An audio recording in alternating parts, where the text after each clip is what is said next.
नमस्कार, मैं हूं ऋचा शर्मा। आप सभी दर्शकों का अन्नदाता कार्यक्रम में स्वागत करती हूं। किसान का जीवन बहुत मुश्किल होता है। वो अपने खेतों में लंबे समय तक काम करता है। उसका ध्यान सदैव फसल में ही लगा रहता है।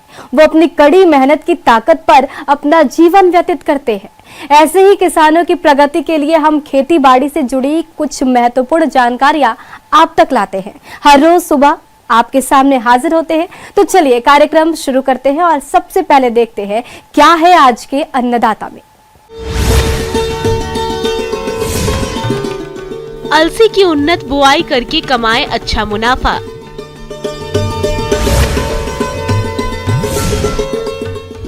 पान की अच्छी क्वालिटी के लिए बरेजों में जरूरी कार्य।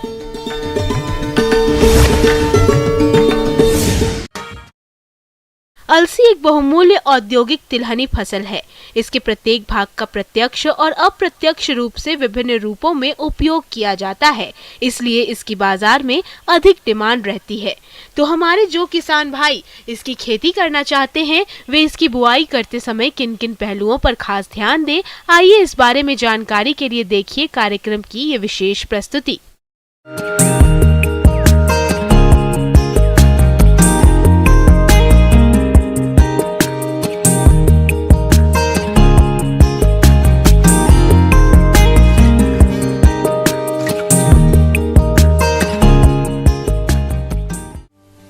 तिलहनी फसलों में अलसी का महत्वपूर्ण स्थान है।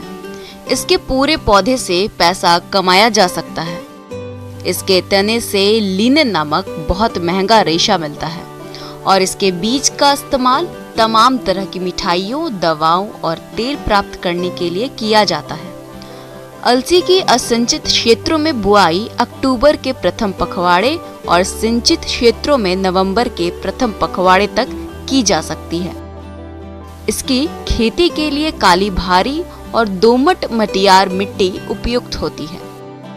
खेत की तैयारी के समय एक जुताई मिट्टी पलटने वाले हल से और 2 जुताइयां कल्टीवेटर से करके पाटा लगाकर खेत को भुरभुरा करके समतल कर लेना चाहिए। अब बात आती है खाद और उर्वरक प्रबंधन की। तो असिंचित क्षेत्रों में बुआई के समय 20 टन सड़ी हुई गोबर की खाद, 100 किलोग्राम यूरिया, 130 किलोग्राम डीएपी और 70 किलोग्राम एमओपी का आप प्रयोग करें। और अगर आप सिंचित क्षेत्रों में इसकी खेती कर रहे हैं तो 170 kilogram urea, 130 kilogram DAP, 70 kilogram MOP और 25 किलोग्राम सल्फर का प्रयोग करें, जिसमें यूरिया की 60 किलोग्राम और अन्य उर्वरकों की पूरी मात्रा का प्रयोग बुआई के समय कर दें। और शेष बची यूरिया का प्रयोग आप पहली सिंचाई के बाद टॉप ड्रेसिंग के रूप में करें, जिससे आपके फसल की बढ़वार अच्छी होगी। किसान भाइयों, अलसी की खेती यदि आप बीज उत्पादन के लिए करना चाहते हैं तो आपको इसकी गरिमा, श्वेता, लक्ष्मी 27, पद्मिनी, शेखर प्रजातियों का चयन करें, जिनकी औसत उपज क्षमता 20 से 25 कुंतल प्रति हेक्टर है। और यदि आप बीज और रेशे दोनों के उत्पादन के लिए इसकी खेती करना चाहते हैं तो आप इसकी शिखा, रश्मि, पार्वती प्रजातियों का चयन करें, जिनसे दाने की उपज औसतन 18 से 22 क्विंटल प्रति हेक्टर प्राप्त होगी। और वहीं रेशे का औसत उत्पादन 14 से 15 कुंतल प्रति हेक्टर मिलता है। जहां तक बीज दर की बात है तो प्रति हेक्टर में बुआई के लिए 25 से 30 किलोग्राम बीज की आवश्यकता पड़ती है। किसान भाइयों, बीजों को हमेशा किसी प्रमाणित संस्था से ही खरीदें। बीजों को रोगों से बचाने के लिए थीरम 2.5 ग्राम या कार्बेंडाइजिम 2 ग्राम से प्रति किलोग्राम बीजों को उपचारित करें। उसके बाद ही बीजों की बुआई करें। किसान भाइयों, बीजों की बुआई लाइनों में करें, जिसमें लाइन से लाइन 20 सेंटीमीटर और पौधे से पौधे 10 सेंटीमीटर की दूरी रखते हुए सीड ड्रिल की सहायता से बीजों की बुआई करें। किसान भाइयों, अलसी फसल को खरपतवारों से बचाने के लिए पेंडिमेथिलीन खरपतवार नाशी की 3.3 लीटर मात्रा को 700 से 800 लीटर पानी में घोलकर बुआई के 2 दिनों के अंदर स्प्रे करें, जिससे खरपतवारों का जमाव नहीं होगा और फसल खरपतवार मुक्त रहकर बढ़वार अच्छी करेंगे, जिससे आगे चलकर किसान भाइयों को ऐसी फसल से उपज भी अधिक मिलेगी। ब्रेक के बाद आप सभी दर्शकों का अन्नदाता में स्वागत है। चलिए अब रुक करते हैं अगली कड़ी की ओर। प्रदेश के जो किसान भाई मछली पालन करते हैं, उन्होंने अभी बीते महीनों में मछलियों का संचयन तालाबों में किया होगा, लेकिन सही प्रबंधन के अभाव में मछलियां कई रोगों की चपेट में आ जाती हैं और मरने लगती हैं। ऐसे में किसानों को भारी नुकसान उठाना पड़ता है।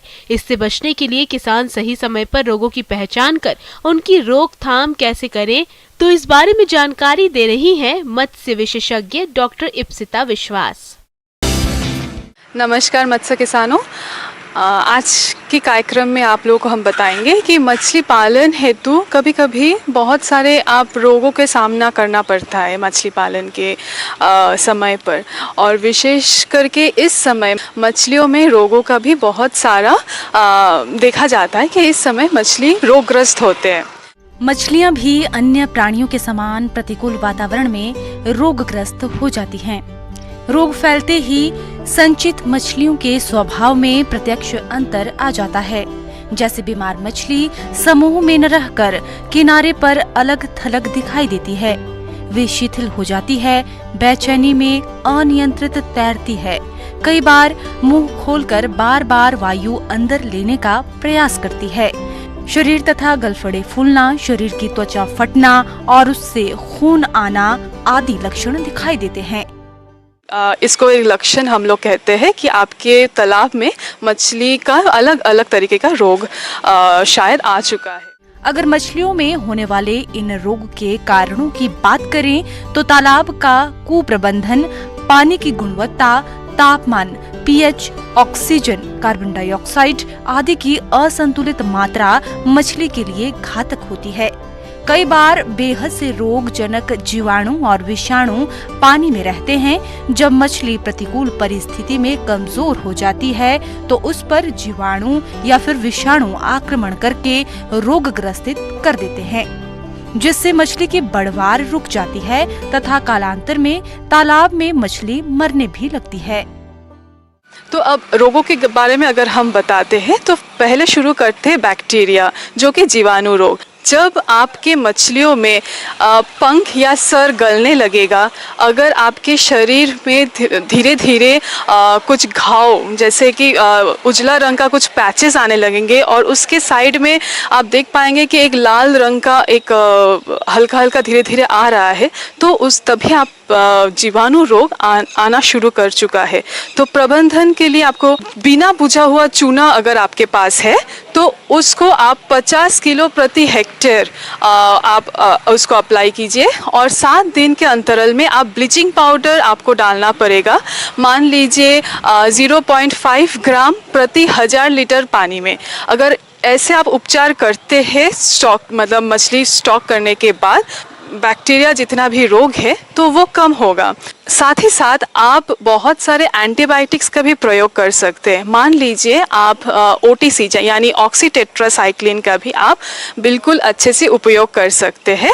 खाने के दौरान जब आप खाना देते हैं तो वहाँ पर आप प्रति किलो बायोमास के हिसाब से 20 से 25 मिलीग्राम आप ऑक्सीटेट्रासाइक्लिन का दवाई अगर छिड़क देते हैं, या फिर फ्यूराजोलिडोन जो कि 30 mg प्रति किलो, या फिर और भी अलग अलग एंटीबायोटिक जो भी दुकान में अवेलेबल है वो अगर आप डालते तो बैक्टीरिया रोग से आप मुक्त पा सकते हैं। ड्रॉम्पसी रोग, ये रोग उन पोखरों में होता है जहां पर्याप्त भोजन की कमी होती है। इसमें मछली की धड़ उसके सिर के अनुपात में काफी पतला हो जाता है और दुर्बल हो जाता है। मछली जब हाइड्रोफिला नामक जीवाणु के संपर्क में आती है तो ये रोग होता है। इसकी रोकथाम के लिए मछलियों को पर्याप्त भोजन देना व पानी की गुणवत्ता बनाए रखना चाहिए।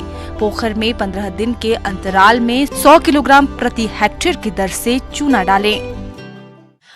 हमेशा ध्यान रहे जो कोई भी कंट्रोल, जैसे आप इसको तभी रोकथाम कर सकते अगर आपके पानी का पीएच 7.5 से 8.5 होता है तो इस समय बेस्ट होता है मछली पालन के लिए, यानी आपका पीएच को हमेशा आप मेंटेन कीजिए। और नेक्स्ट जो बहुत ही ज़्यादा इम्पॉर्टेंट ये बैक्टीरियल रोगों के लिए वो है अल्कलिनिटी। मतलब आपके पानी में अगर अल्कलिनिटी का रेंज 100 से घटकर 70 या 80 mg मतलब मिलीग्राम प्रति लीटर हो जाता है तो उस समय भी ये रोगग्रस्त हो सकता है। तो ध्यान रखिएगा कि अल्कलिनिटी आपका 100 से 180 mg प्रति लीटर होना चाहिए, तभी आपको बाकी उपचार करने का ज़रूरत नहीं है। तो ऐसे करके आप बैक्टीरियल डिजीज को रोकथाम कर सकते हैं।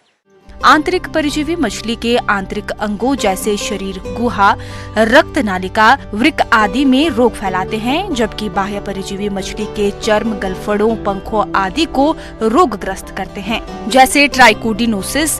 ये बीमारी ट्राइकोडिना नामक प्रोटोजोआ परजीवी से होती है जो मछली के गलफड़ों व शरीर के बाह्य सतह पर रहता है। संक्रमित मछली में भार में कमी होने लगती है। गलफड़ों से अधिक श्लेम प्रभावित होने से श्वसन में कठिनाई होती है और बाद में मछलियां मरने लगती है। और इस समय आपको सबसे ज़्यादा क्या करना है, स्टॉकिंग से पहले आपको पोटेशियम परमंगनेट यानी KMnO4 को आपको अप्लाई करना है 20 mg प्रति लीटर। और वो मान लीजिए आप 30 मिनट तक उसको डिप करके फिर आप अपने तालाब में छोड़ेंगे। फिर आप इस्तेमाल कर सकते हैं डिप ट्रीटमेंट यानी नमक घोल में। नमक घोल आप रखेंगे 5 ग्राम प्रति लीटर और वो सिर्फ आपको 30 सेकेंड तक ही रखना है, यानी आप 30 सेकेंड तक वो मछली को डुबा के रखेंगे, फिर उसको आप तालाब में छोड़ देंगे। कभी कभी जब पैरासाइटिक रोगग्रस्त होते हैं तो हम लोग फॉर्मेलिन का भी इस्तेमाल करते हैं लगभग 15 से 20 mg प्रति लीटर, और उसको हम रेगुलर मान लीजिए 7-10 दिन के अंतराल में यूज़ करते हैं तो पैरासाइटिक रोगग्रस्त हमको थोड़ा कम होता है। रोग के साथ ये भी ध्यान रखें कि आपके जो पानी का मतलब वाटर टेम्परेचर मतलब तापमात्रा हो या फिर पीएच हो या अल्कलिनिटी हो, इसको भी आप देखिए। कभी भी उसमें हाई ऑर्गेनिक लोड यानी आप कुछ भी बाहर से कोई भी जैसे मवेशी को धो रहे हैं या फिर बर्तन या कपड़ा अगर ज़्यादा धो रहे हैं तो उसमें ऑर्गेनिक लोड भी ज़्यादा बढ़ जाता है। और जो लोग सिर्फ पानी तालाब में अगर मछली पालन करते हैं, कभी कभी क्या होता है कि आप लोग ज़्यादा खाना दे देते हैं, तो ज़्यादा खाना देने के कारण में नीचे स्तर में वो एक डेट्रिटस फॉर्म हो जाता है, जो कि अच्छी बात नहीं है। एक काला एक स्तर पड़ जाता है और उससे क्या होता है, बहुत ही खराब गैसेस निकलते हैं और H2S फॉर्मेशन होता है। इसी तरह पानी का आपका जो गुणवत्ता है वो खराब होता है। तो इसी तरह अगर आप ध्यान रखेंगे तो निश्चित रूप से आप सफलता की ओर जा सकते हैं। धन्यवाद।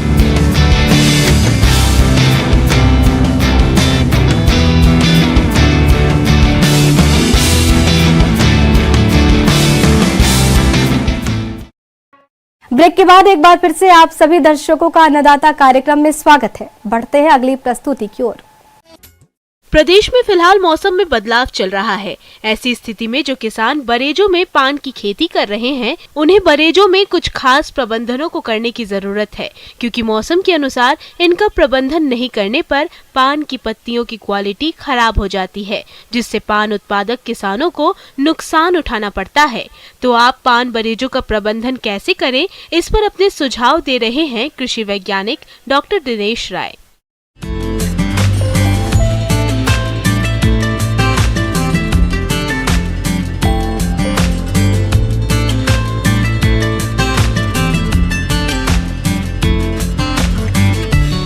किसान भाइयों को नमस्कार।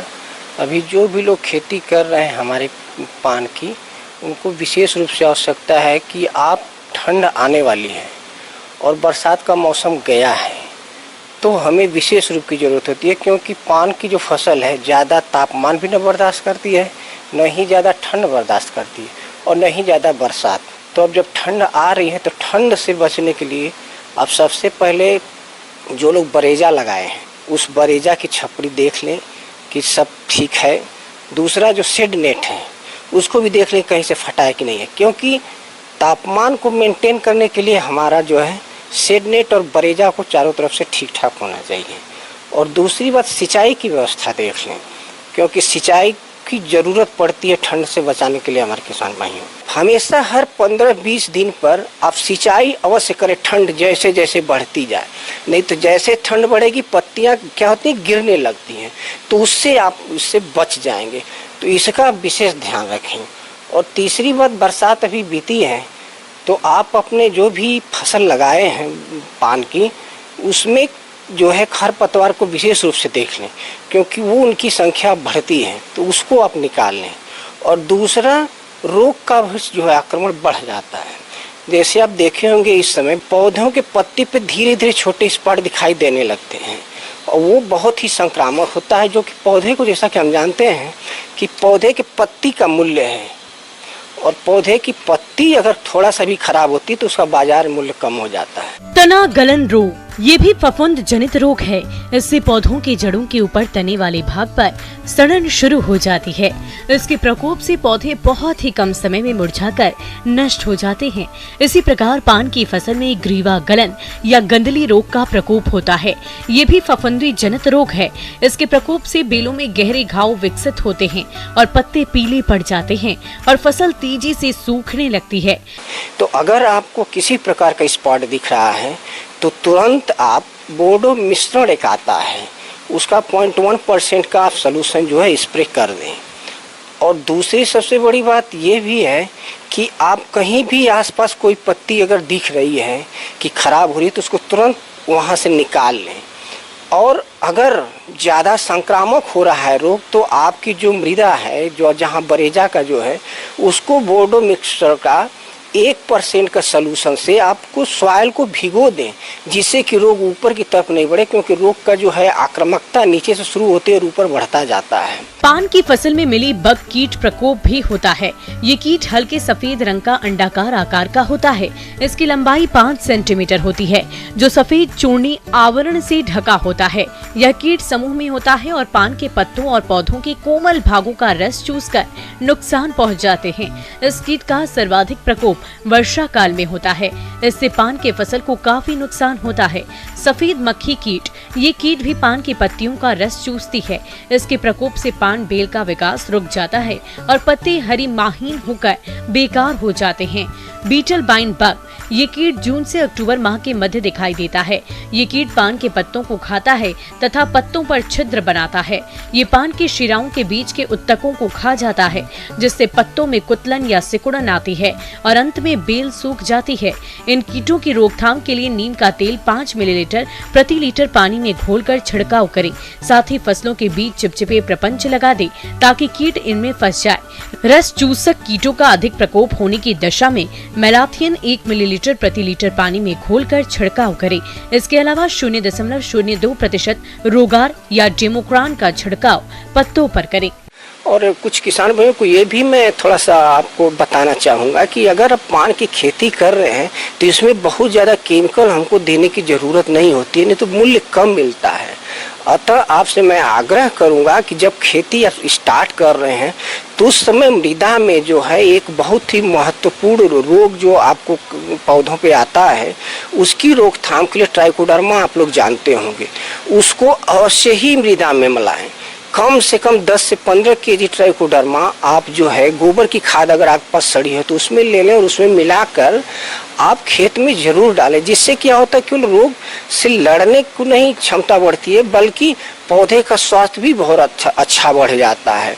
और दूसरी बात कि ये रोग को रोकता है, पौधों की पत्तियां काफ़ी हरी होती हैं, पौधे की बढ़वार ज़्यादा हो जाती है, जिससे कि हमारी उत्पादन क्षमता जो है प्रति हेक्टेयर वो बढ़ जाती है।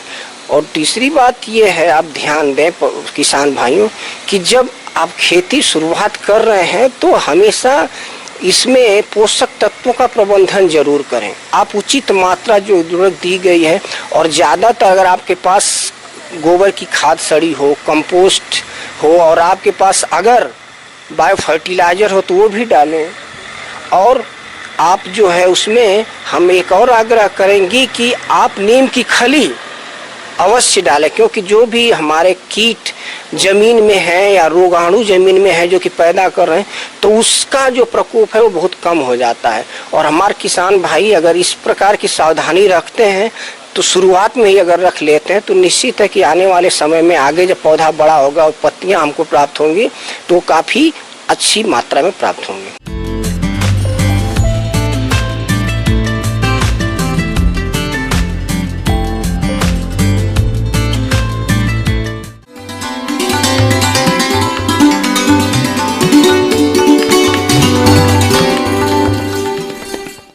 अन्नदाता हेल्पलाइन निःशुल्क फोन संपर्क सेवा के माध्यम से आपके द्वारा पूछे गए प्रश्नों में से एक या दो महत्वपूर्ण प्रश्न को हम अपने कार्यक्रम में शामिल करते हैं। इसी के तहत आज का चयनित प्रश्न और उसका जवाब इस प्रकार है।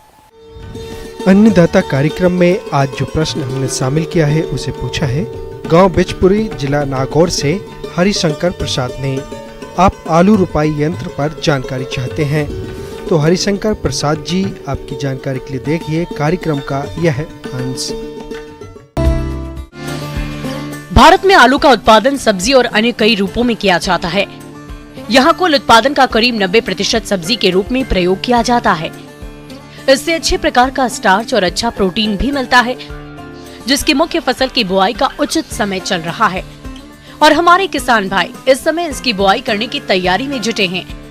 लेकिन देखा जाता है कि किसान आलू की बुआई मेड़ बनाकर हाथ से करते हैं, जिससे एक तो श्रम, समय और लागत अधिक लगता है, वहीं दूसरी ओर कई बार मजदूर समय पर नहीं मिलने से बुआई में देरी भी हो जाती है और फसल की लागत भी बढ़ जाती है। ऐसे में किसान परेशान रहते हैं। वो क्या करें, कैसे समय पर फसल की कम लागत में बुआई करें? तो इस तरह की समस्याओं से बचने के लिए पोटैटो प्लांटर यंत्र काफी अच्छा साबित हो रहा है, जिसके द्वारा कम समय में अधिक एरिया में आलू की निश्चित दूरी और निश्चित गहराई पर आसानी से बुआई की जा सकती है। इस यंत्र में लोहे का एक फ्रेम होता है जिसमें फरो ओपनर लगे होते हैं। फ्रेम पर एक सीड बॉक्स जिसमें आलू भरे जाते हैं, इसको हॉपर भी कहते हैं। इसमें कतारों की संख्या के अनुसार 2, 3 या 4 घूमने वाली डिस्क लगी होती है, जिसमें आलू के साइज के होल कटे होते हैं। ये डिस्क चेन के द्वारा ग्राउंड व्हील की सहायता से घूमती है, जो कि फ्रेम पर लगा होता है। सभी डिस्क के पीछे एक एक सीट लगी होती है, जिस पर आलू डालने वाले व्यक्ति बैठते हैं। फ्रेम के पिछले भाग में फरो ओपनर के पीछे मिट्टी चढ़ाने वाले रेजर लगे होते हैं, जो कि कुंड में आलू गिरने के बाद उसे फौरन मिट्टी से ढक देते हैं और उस पर मिट्टी चढ़ाकर मेड़ बना देते हैं। इस यंत्र के उपयोग से आलू की बुआई और मेड़ दोनों एक साथ बन जाती है। इसके साथ ही बुआई के समय उर्वरकों का प्रयोग भी किया जा सकता है, जिससे कम समय और कम लागत में अधिक एरिया में आसानी से बुआई कर सकते हैं। किसान भाइयों, हाथों से प्रति हेक्टेयर खेत में आलू की बुआई करने पर लगभग कुल खर्च 6000 रुपए आते हैं। वहीं दूसरी ओर 1 हेक्टेयर खेत पर पोटैटो प्लांटर द्वारा आलू की बुआई करने पर औसतन कुल लागत 3000 रुपए खर्च आते हैं। इस प्रकार हम कह सकते हैं कि पोटैटो प्लांटर द्वारा आलू की बुआई करना लाभप्रद है।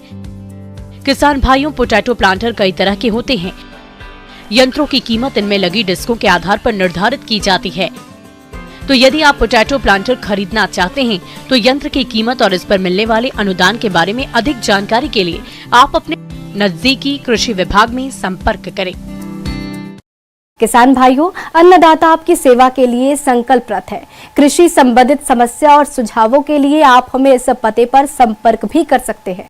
प्रोड्यूसर अन्नदाता, news 18 Rajasthan, Ramoji film city, Hyderabad 501512। साथ ही आप हमें ईमेल भी कर सकते हैं। हमारा ईमेल है p18annadatarajasthan@nw18.com। इसके अतिरिक्त आप हमें निःशुल्क हेल्पलाइन नंबर 180088921663 पर सोमवार से शनिवार सुबह 10 से शाम 4 बजे के बीच संपर्क कर सकते हैं। किसान भाइयों, अब समय हो रहा है आपसे विदा लेने का, तो हमारी अन्नदाता टीम को दीजिए इजाजत। कल फिर आपसे होगी मुलाकात कृषि संबंधित कुछ और महत्वपूर्ण जानकारियों के साथ। नमस्कार।